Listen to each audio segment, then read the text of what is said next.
하나님께서 우리에게 주시는 말씀 누가복음 3장 1절에서 6절 말씀을 보겠습니다. 누가복음 3장 1절에서 6절까지의 말씀. 제가 한 절, 여러분 한 절 우리 교독하겠습니다. 디베료 황제가 통치한 지 15해 곧 본디어 빌라도가 유대의 총독으로 헤롯이 갈릴리의 분봉 왕으로 그 동생 빌립이 이두레와 드라고닛 지방의 분봉 왕으로 루사니아가 아빌레네의 분봉 왕으로 안나스와 가야바가 대제사장으로 있을 때에 하나님의 말씀하신 빈들에서 사가랴의 아들 요한에게 임한지라. 요한이 요단강 부근 각처에 와서 죄사함을 받게 하는 회개의 침례를 전파하니 선지자 이사야의 책에 쓴 바 광야에서 외치는 자의 소리가 있어 이르되 너희는 주의 길을 준비하라. 그의 오실 길을 곧게 하라.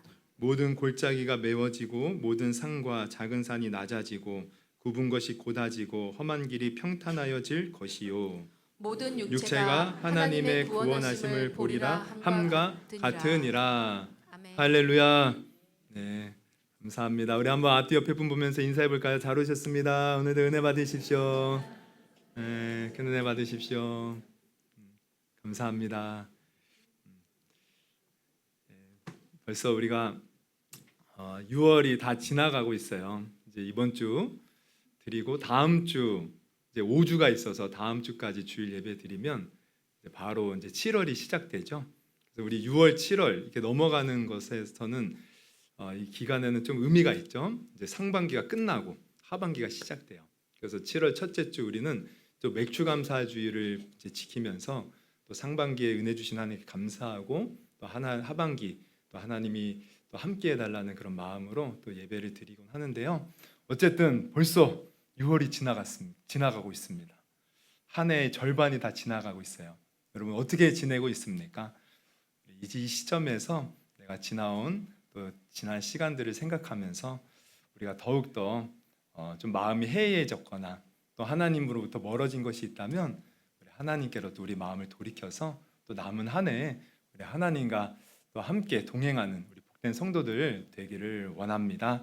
우리 그런 의미에서 오늘 좀 말씀을 준비했는데요. 오늘 제목은 이제 주 앞에서 큰 자가 됩시다예요. 주 앞에서 큰 자가 됩시다. 우리가 지난 상반기 동안 살아왔는데 우리는 누구 앞에서 큰 자로 살아왔습니까? 여러분 우리는 오직 주님 앞에 큰 자로 살 수 있기를 주님의 이름으로 축원합니다. 할렐루야. 우리 한번 그런 의미에서 한번 앞뒤 옆에 보면서 인사해 볼까요? 주님 앞에서 큰 자가 됩시다. 인사해 보겠습니다. 네. 여러분 우리가 알다시피 구약의 마지막 책이 말라기죠. 말라기는 말라기 선지자의 예언을 담긴 말씀인데요. 그 말라기부터 우리가 이제 마태복음 신약이 처음 책이 마태복음인데 이 마태복음 신약에 오기까지 400년의 기간이 있어요. 근데 이 기간을 우리는 흔히 흑암기라고도 하고 공백기라고도 합니다. 왜냐?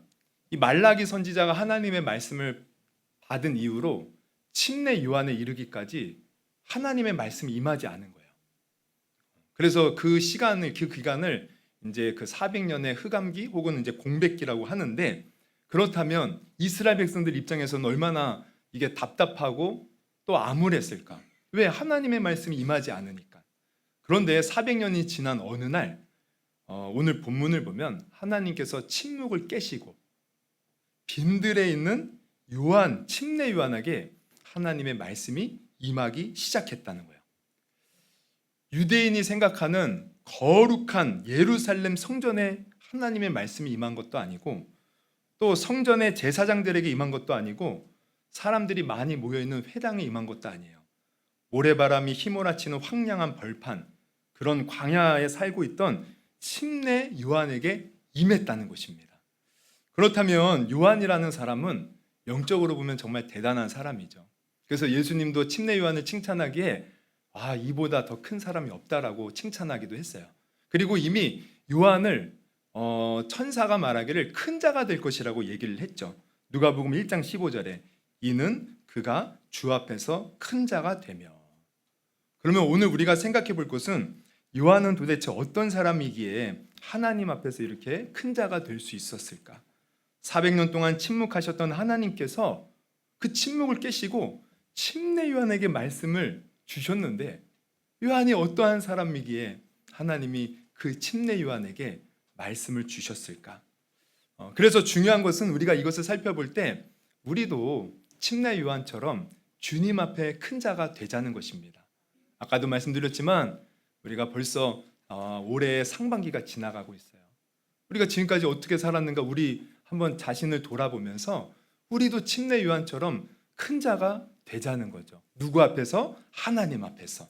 그럴 때 그 큰 자로 하나님 앞에 서는 자가 또 하나님께 복을 받는 것이고, 또 하나님께 귀하게 쓰임 받는 것이고, 또 하나님의 뜻을 이루는 형통한 자가 될 줄 믿습니다. 그러면 오늘 우리가 살펴볼 것은 침례 요한은 어떻게 큰 자가 될 수 있었을까? 주님 앞에. 첫째는 이것입니다. 침례 요한이 하나님 앞에 큰 자가 될 수 있었던 것은 그가 바로 광야, 즉 빈들에서 살고 있었기 때문이에요. 오늘 우리 말씀 1, 2절을 다시 한번 보면 이렇게 나와 있죠. 디베르 황제가 통치한 지 15해 곧 본디어 빌라도가 유대의 총독으로, 헤롯이 갈릴리의 분봉왕으로, 그 동생 빌립이 이두레와 드라고니 지방의 분봉왕으로, 루사니아가 아빌레네 분봉왕으로, 안나스와 가야바가 대제사장으로 있을 때에 하나님의 말씀이 빈들에서 사가랴의 아들 요한에게 임한지라. 이 누가복음을 기록한 저자는 의사 누가죠. 이 누가는 의사입니다. 당시에 공부를 많이 한 사람이에요. 그래서 이 성경을 기록할 때 굉장히 자료를 많이 수집해서 당시의 상황을 있는 그대로 기술하려고 노력했어요. 그래서 오늘 지금 우리가 읽은 1, 2절에 보면 당시 실제로 그때의 권력과 또 명예와 모든 부를 누리고 있는 7명의 사람을 지금 기록하고 있어요.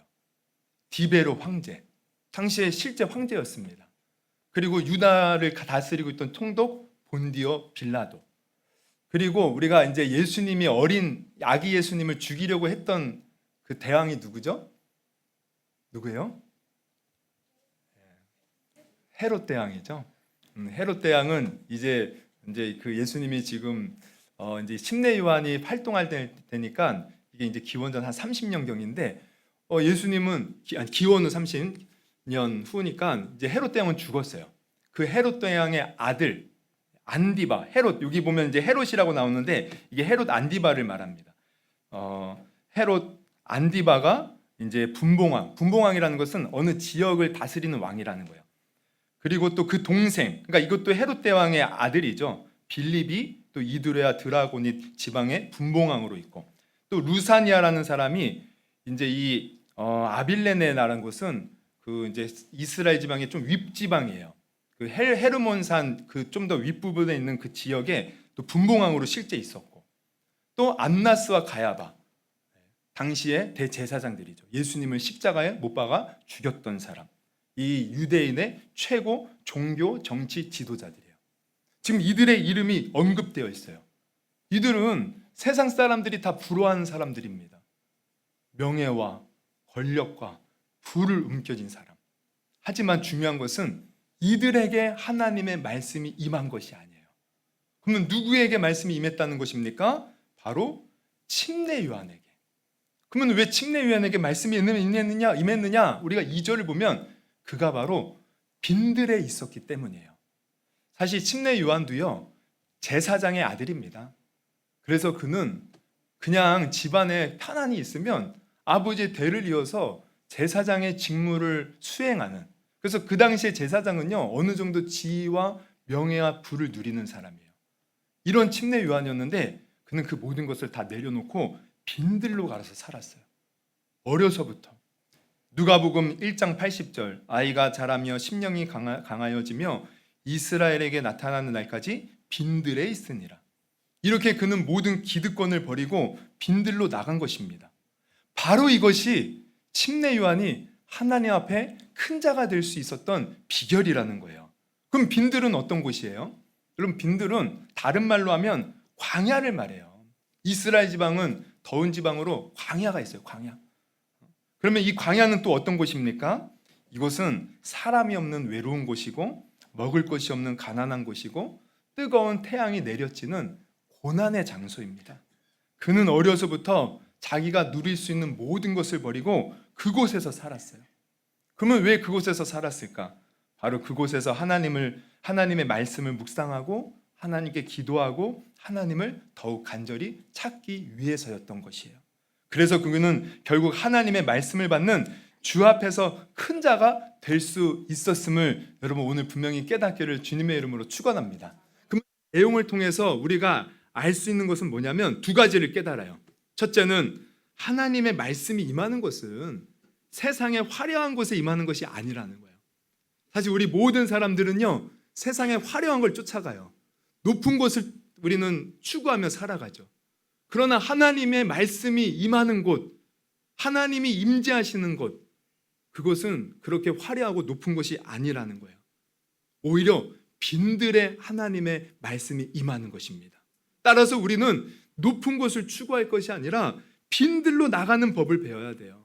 다시 말하면 우리에게 찾아오는 광야, 이 빈들을 두려워해서는 안 된다는 것입니다. 여러분 성경의 인물들을 보면 다 광야의 삶을 살았어요. 모세도 광야에서 40년의 인생을 살았고 다윗도 왕이 되기 전에 광야에서 산 것을 보게 돼요. 또 엘리야도 하나님의 말씀을 전하다가 광야로 가서 또 지내기도 했고요. 또 우리 예수님도 친히 공생애를 시작하시기 전에 광야로 나가셔서 40일 동안 금식하지 않으셨습니까? 광야가 바로 하나님의 임재를 경험하는 장소와 시간이 될 수 있다는 것이에요. 그러면 우리에게 광야는 무엇입니까? 여러분 광야로 가서 우리가 빈들에 가서 살아야 된다고 하니까 그럼 비행기 타고 우리가 저 이스라엘 땅 가서 지금 막 전쟁이 막 한참인데 거기 가서 광야로 나가서 하나님께 기도해야 돼요? 그게 아니고 이 광야, 이것은 바로 우리 인생의 빈들 광야를 말해요. 여러분 우리도 인생에 광야가 찾아와요.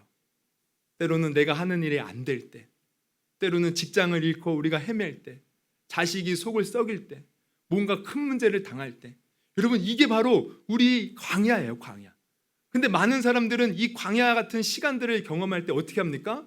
그 광야를 피하기에 급급합니다.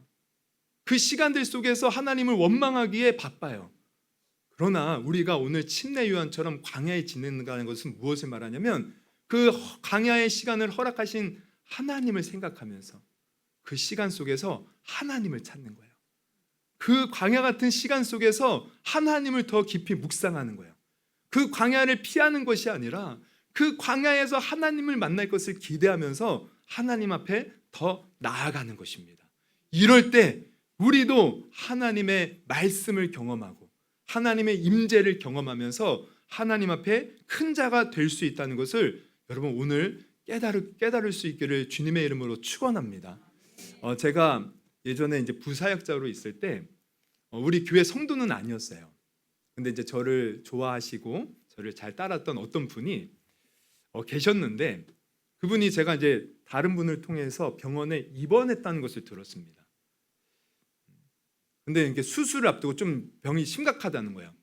그래서 제가 생각이 나서 기도하다가 이제 문자를 보냈죠. 아무개 권사님 힘내십시오. 힘내십시오. 그랬더니 바로 전화가 왔어요. 그러더니만 저한테 직접 와서 기도를 해달라는 거예요. 그래서 제가 좀 시간을 내서 이제 병원을 찾아갔죠. 근데 찾아가기 전에 제가 하나님 앞에 그분을 위해서 기도하는데 하나님이 마음에 평안을 주셔요. 희한하게. 그러면서 이런 마음을 주시는 거야. 약할 때 곧 강합니다. 그래서 내가 이게 무슨 뜻인지는 모르고 어쨌든 평안을 주셨기에 참 희한하다 생각하면서 병원을 갔는데 아니나 다를까 지금 수술을 앞두고 있는 분이요 얼굴이요 너무 화난 거예요. 그러면서 저를 오히려 제가 환자 같아요. 제가 피곤해 지쳐서 이렇게 갔는데 오히려 그분이 더 얼굴이 좋아 보여. 수술 받는 분이 아닌 것 같아. 그래서 권사님 얼굴이 수술 받는다고 하시는데 좋아 보이시네요. 그렇게 여쭤봤더니 좋다는 거예요. 진짜로. 아니 수술 받는 거 안 두려우세요? 두렵지 않다는 거예요. 그러면서 이제 하시는 말씀이 뭐냐면 사실 자기가 10여 년 전에 피를 토하고 쓰러진 적이 있었다는 거예요. 그때는 자기가 죽는 줄 알았대요. 너무 두려웠대요. 근데 그러니까 이분이 그때 이제 인생의 광야가 찾아온 건데 찾아온 것이죠. 근데 그분이 그때 하신 일이 뭐냐면 하나님의 말씀을 더 가까이 하고 하나님께 더 가까이 나아가는 길을 선택했다는 것입니다.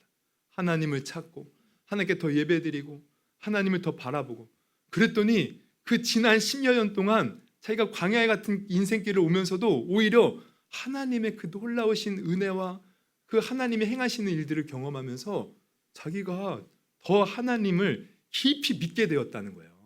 그래서 이번에도 식도에 문제가 생겨서 이렇게 식도를 묶고 뭐 하는 수술을 해야 되는데 전혀 두렵지 않다는 거예요. 지금까지 인도하신 하나님이 이 모든 수술도 마치게 하시고, 자기는 지금 뭘 생각하냐면 빨리 수술 마치고 나가서 예배드리고 기도하고 또 누구 전도할 사람들이 있다는 거예요. 전도할 것만 생각하고 있다는 거죠. 제가 그때 깨달았어요. 아, 광야는 축복이구나. 광야는 축복이구나. 인생의 광야는, 우리는 그 광야 같은 인생 만날 때 힘들고 괴로워하고 왜 나에게 이런 일을 허락했냐고 하나님을 원망할지 모르지만 그 시간은 하나님을 만나는 축복의 시간이구나. 여러분, 우리에게 광야, 우리에게 빈들, 이것은 축복입니다. 축복. 그 시간을 우리가 하나님 앞에 드린다면 그 시간 속에 우리도 하나님을 만날 수 있고 하나님을 경험할 수 있고, 내가 지금까지 들었던 하나님의 말씀을 깊이 체험할 수 있고, 또 그 지금까지 어떤 것보다도 깊이 하나님의 임재를 경험하게 된다는 것을 여러분 오늘 깨닫기를 주님의 이름으로 축원합니다. 그래서 이 빈들에서 하나님을 찾는 것, 이게 바로 하나님 앞에 큰 자가 될 수 있는 비결인 거예요. 둘째로 침례 요한이 하나님 앞에서 큰 자가 될 수 있었던 것은 그가 늘 말씀대로 살았기 때문이에요. 오늘 본문 3절을 보면 이렇게 나와 있죠. 요한이 요단강 부근 근처에 와서 죄 사함을 받게 하는 회개의 침례를 전파하니. 여러분, 지금 이렇게 회개의 침례를 전파했다는 거예요. 근데 누구를 대상으로 이 회개의 침례를 전파했냐면, 우리가 오늘 읽진 않았지만 7절에 보면은 요한이 침례 받으러 나오는 무리에게라는 말이 나와요. 이 무리는 다른 사람들이 아니라 유대인들입니다. 유대인들. 그런데 우리가 이제 생각해 볼 것은 이 침례라는 것은요, 사실 우리가 이제 기독교인데 우리가 세례 이제 침례라고 하는데, 이 침례라는 것은 기독교에서 생겨난 게 아니야. 원래는 유대인들 사이에서 원래부터 있었어요. 그러면 유대인들은 언제 침례를 베풀었냐면 바로 이방인이 이제 하나님을, 자기의 신을 버리고 하나님을 믿겠다고 유대교로 개종할 때 정결 예식 침례를 베풀고 그들을 받아준 거예요. 그런데 지금 이 침례를 이 침례 요한이 누구에게 베푼다고요? 유대인들에게. 아니, 그는 원래부터 하나님을 믿었던 자들이잖아요. 근데 왜 죄사함의 세계 회개의 침례를 전파했느냐? 그들이 하나님을 믿는다고 했지만 하나님의 말씀대로 온전히 살지 못했기 때문에 그래요. 그래서 침례 요한은 그들을 이방인 취급해요. 그래서 이렇게 얘기를 하죠. 침례 요한이 이제 7절부터 우리가 쭉 보면 요한이 침례 받으러 나오는 무리에게 이르되 뭐라 그래요? 독사의 자식들아. 이게 자식들아 우리가 해석했지만 그냥 말 그대로 이 독사의 새끼들아, 이 못모 새끼들아, 이거 욕하는 겁니다. 얼마나 하나님 말씀대로 살지 못했습니다. 침례 요한이 속이 터져서 말하는 거예요. 누가 너희에게 일러 장차올 진노를 피하라 하더냐? 그러므로 회개에 합당한 열매를 맺고 속으로 아브라함이 우리 조상이라 말하지 말라. 내가 너희에게 이르노니 하나님이 능히 이 돌들로도 아브라함의 자손이 되게 하시리라.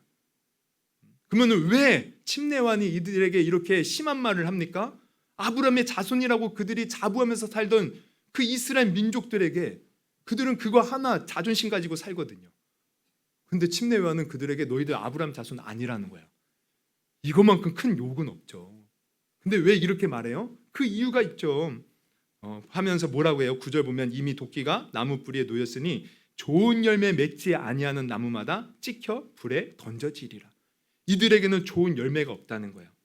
그래서 10절에 보면 무리가 물어 이르되 그러면 우리가 무엇을 하리이까? 11절 대답하여 이르되 옷 두 벌 있는 자는 옷 없는 자에게 나눠줄 것이요 먹을 것이 있는 자도 그렇게 할 것이니라 하고.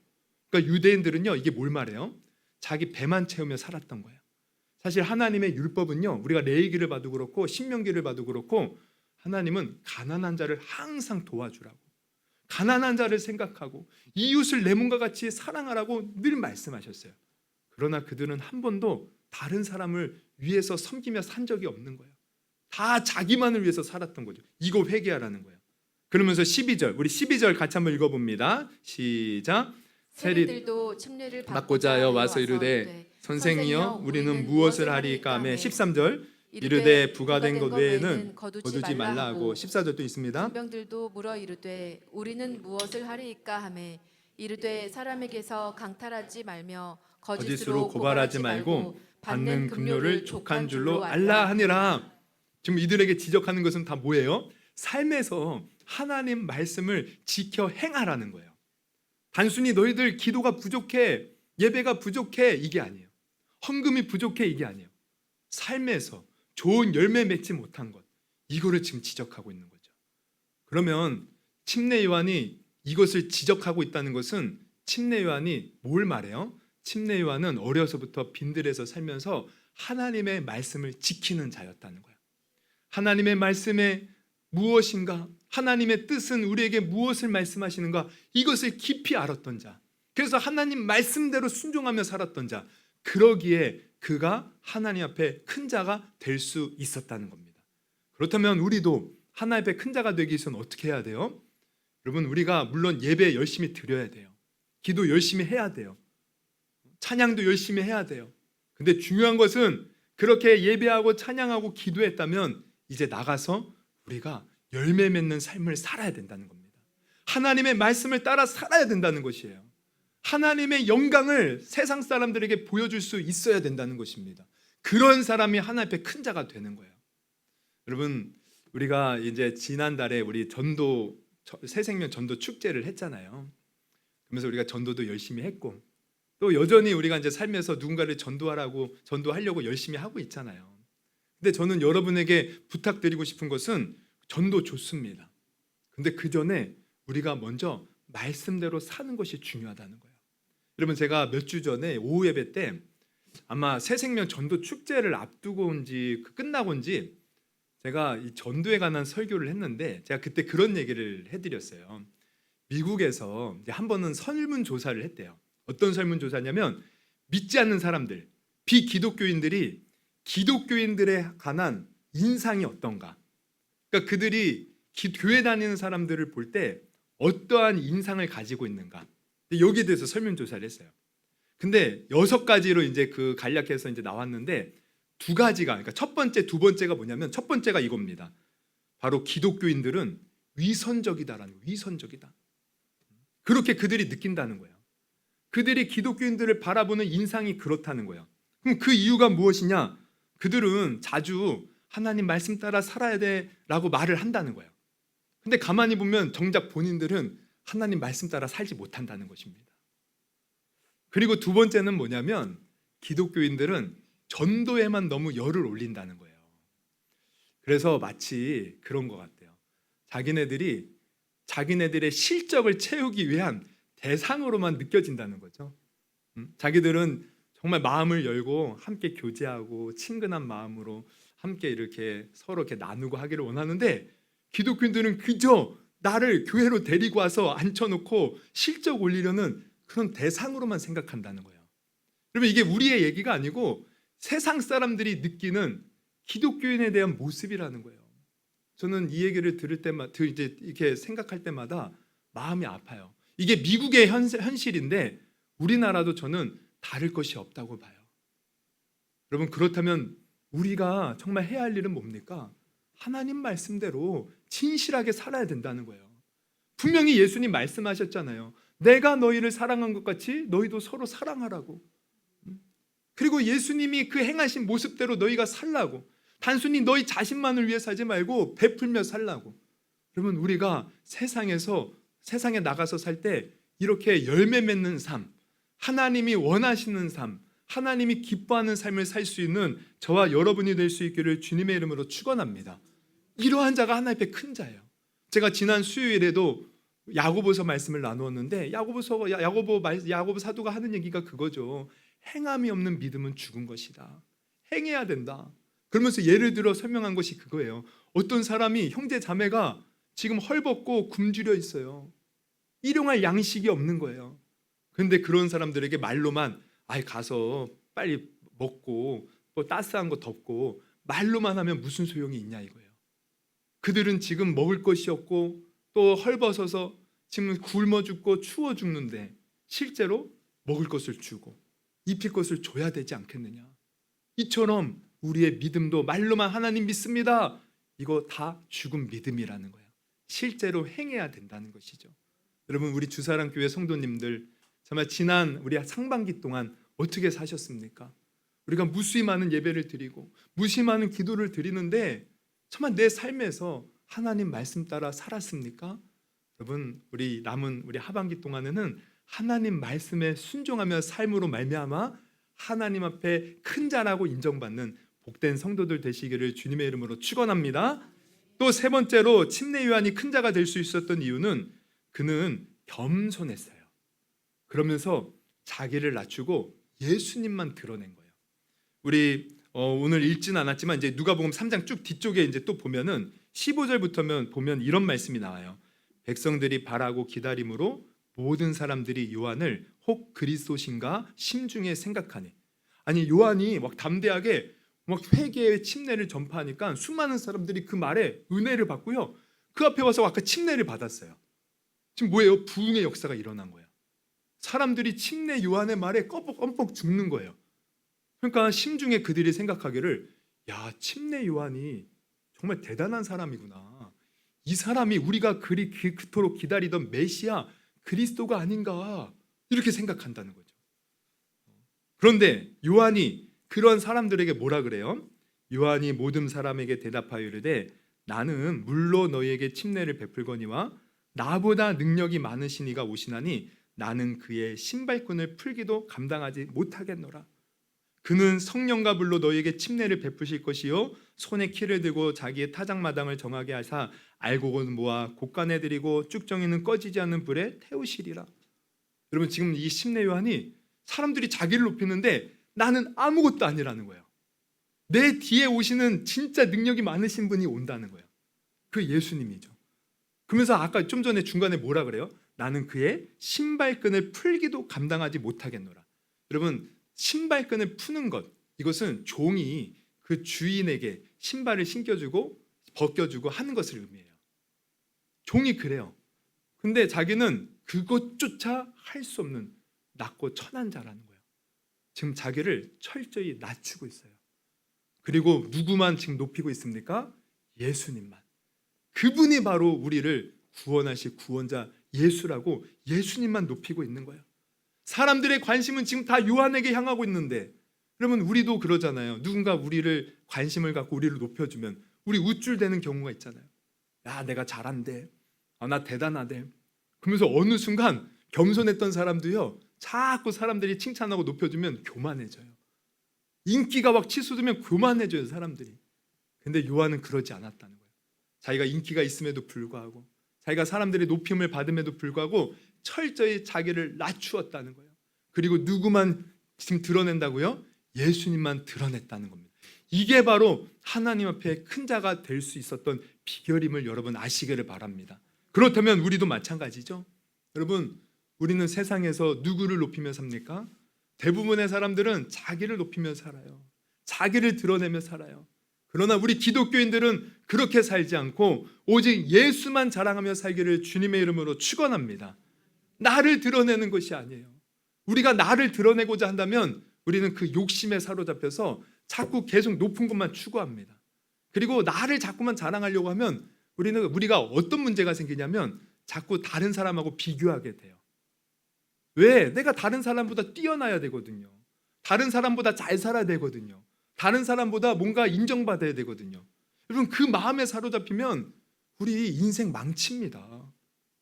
자꾸 우리는 교만해지려는 마음을 버려야 돼요. 여러분, 영화 아시는 분은 아시겠지만 아마데우스라는 영화가 있어요. 이 영화는 모차르트의 일생에 대한 영화입니다. 그 영화를 보면요, 이 모차르트라는 사람은 태어날 때부터 천부적인 음악적 소질을 가지고 태어나요. 그래서 아주 음악에 아주 두각을 보이면서 사람들에게 많은 칭찬을 받죠. 사람들이 다 놀라워하죠, 그의 재능에.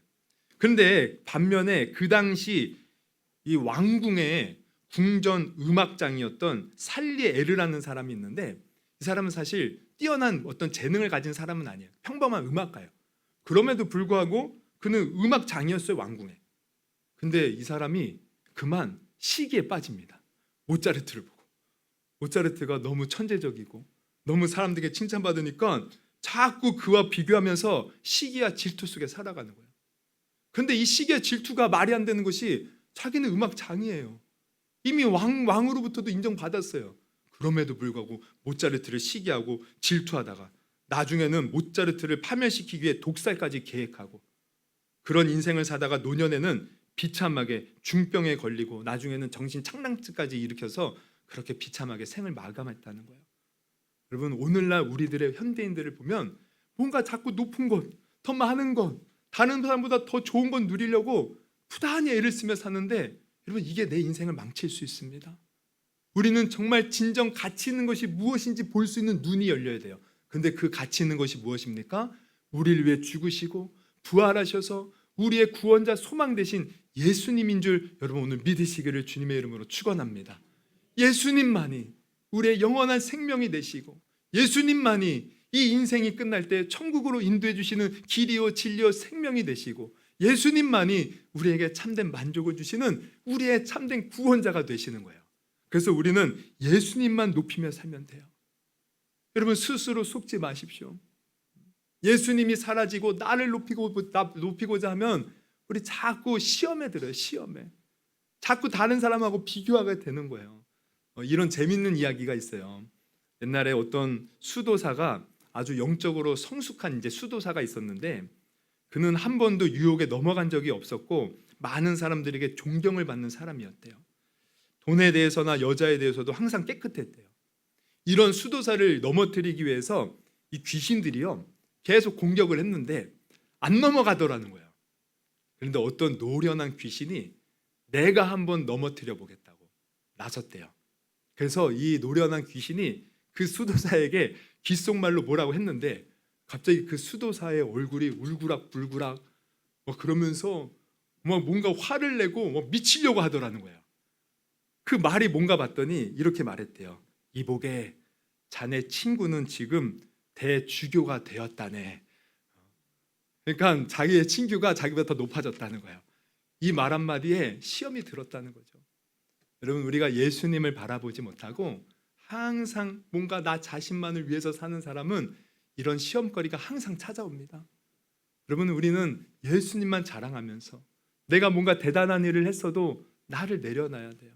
내가 사람들에게 때로는 인정받지 못해도 그것 때문에 시험 들 것이 아니라 늘 나는 예수만 자랑하면 되는 거예요. 예수만 높이면 되는 거예요. 왜? 예수님이 나의 생명이고 나의 부활이시고 나의 영광이시기 때문에. 그런 사람이 하나님께 인정받고 하나님의 그 큰 자로서 하나님께 귀하게 쓰임받는다는 것을 여러분 오늘 분명히 깨닫기를 주님의 이름으로 축원합니다. 그러니까 침례 요한이 그랬어요. 좀 전에도 우리가 봤지만 나는 그의 신발끈 풀기도 감당하지 못하겠노라. 예수님만 높였는데요. 나중에 보면 또 침례 요한의 두 제자가요 예수님을 따라갑니다. 사실 침례 요한도 제자들이 많았던 사람이에요. 근데 그중 제자가 예수님을 따라가. 근데 그것 때문에 시험 안 들어요. 오히려 그는 그런 모습을 보면서 뭐라고 고백하냐면 그 예수님은 흥하여야겠고 나는 쇠하여야 하리라. 항상 자기를 낮췄다는 거예요. 그리고 예수님만 높였다는 거예요. 여러분, 우리도 나를 낮추고 예수님만 높이는, 그래서 하나님의 큰 자로 인정받는 복된 성도가 되기를 주님의 이름으로 축원합니다. 그래서 우리가 이렇게 큰 자로 살아가는 것 여러분 너무 중요해요. 서두에도 말씀드렸지만 하나님께서 400년의 침묵을 깨시고 빈들에 있는 침례 요한에게 하나님의 말씀이 임했다는 거예요. 여러분, 이거 엄청난 거죠. 그 어두운 세상 속에 하나님이 드디어 하나님의 일을 할 사람을 선택하여 세웠다는 거예요. 근데 여러분, 오늘날에 우리가 하나님의 큰 자가 되어야 되는 이유도 여기에 있어요. 우리가 하나님의 큰 자가 되어야 지금 이 어두운 세상에 빛을 비추고 이 어두운 세상을 살리는 그 일에 우리가 하나님의 쓰임 받을 수 있다는 거예요. 여러분, 우리 가정에 어려움이 있고 또 이 나라에 어려움이 있다고 생각합니까?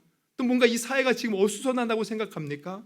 세상이 지금 전쟁과 뭔가 경쟁으로 인하여 뭔가 불안정하다고 생각합니까? 이때 이 세상을 살릴 수 있는 사람들, 바로 하나님의 큰 자로 인정받은 기독 그리스도인들, 하나님의 쓰임 받는 사람들이 그 일을 해야 된다는 거예요. 그래서 우리가 하나님 앞에 큰 자로 사는 것은 중요한 거예요.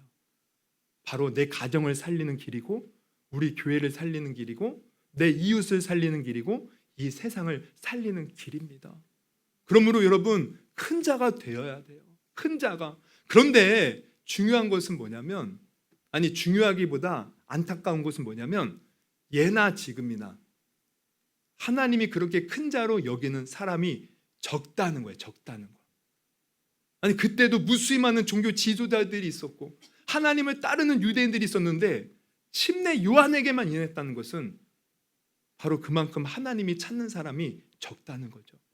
그럼 오늘날 우리의 모습을 보십시오. 과연 우리는 하나님이 찾는 사람이 그 사람으로서의 자격이 있는가? 나는 과연 하나님이 찾는 사람이니까? 여러분 이 얘기만 하고 마치려고 합니다.